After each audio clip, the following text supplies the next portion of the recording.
माँ तो माँ होती है, रुला देने वाली एक हिंदी कहानी। हेलो माँ, मैं राजू बोल रहा हूँ।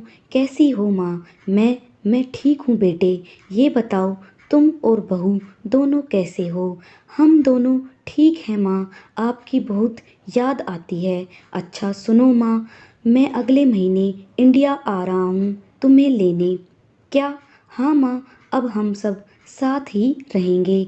नीतू कह रही थी माँ जी को अमेरिका ले आओ, वहाँ अकेली बहुत परेशान हो रही होंगी। हेलो, सुन रही हो माँ? हाँ हाँ बेटे। बूढ़ी आंखों से खुशी की अश्रुधारा बह निकली। बेटे और बहू का प्यार नस नस में दौड़ने लगा। जीवन के 70 साल गुजार चुकी सावित्री ने जल्दी से अपने पल्लू से आंसू पोंछे और बेटे से बातें करने लगी। पूरे 2 साल बाद बेटा घर आ रहा था। बूढ़ी सावित्री ने मोहल्ले भर में दौड़ दौड़ कर ये खबर सबको सुना दी। सभी खुश थे कि चलो बुढ़ापा चैन से बेटे और बहू के साथ गुजर जाएगा।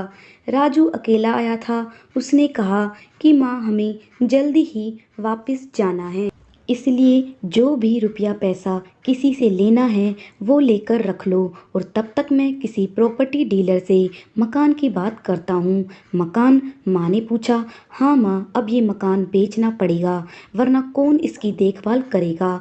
हम सब तो अब अमेरिका में ही रहेंगे। बूढ़ी आंखों ने मकान के कोने कोने को ऐसे निहारा जैसे किसी अबोध बच्चे को सहला रही हो। आनन फानन और औने पौने दाम में राजू ने मकान बेच दिया। सावित्री देवी ने वो जरूरी सामान समेटा जिससे उनको बहुत ही ज़्यादा लगाव था। राजू टैक्सी मंगवा चुका था। एयरपोर्ट पहुंचकर राजू ने कहा, माँ तुम यहाँ बैठो, मैं अंदर जाकर सामान की जांच और बोर्डिंग और वीज़ा का काम निपटा लेता हूँ। ठीक है बेटे। सावित्री देवी वहीं पास की बेंच पर बैठ गई। काफ़ी समय बीत चुका था। बाहर बैठी सावित्री देवी बार बार उस दरवाजे की तरफ देख रही थी जिसमें राजू गया था, लेकिन अभी तक बाहर नहीं आया।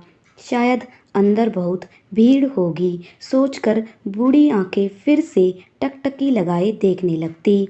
अंधेरा हो चुका था। एयरपोर्ट के बाहर गहमा गहमी कम हो चुकी थी। माँ जी, किससे मिलना है?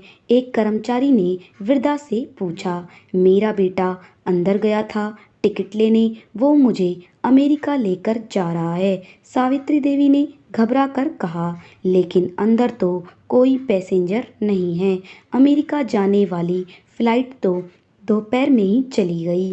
क्या नाम था आपके बेटे का? कर्मचारी ने सवाल किया।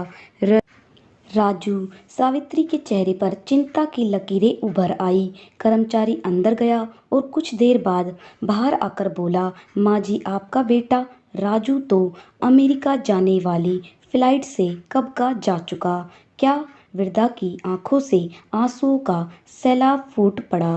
बूढ़ी माँ का रोम रोम कांप उठा। किसी तरह वापस घर पहुंची जो अब बिक चुका था।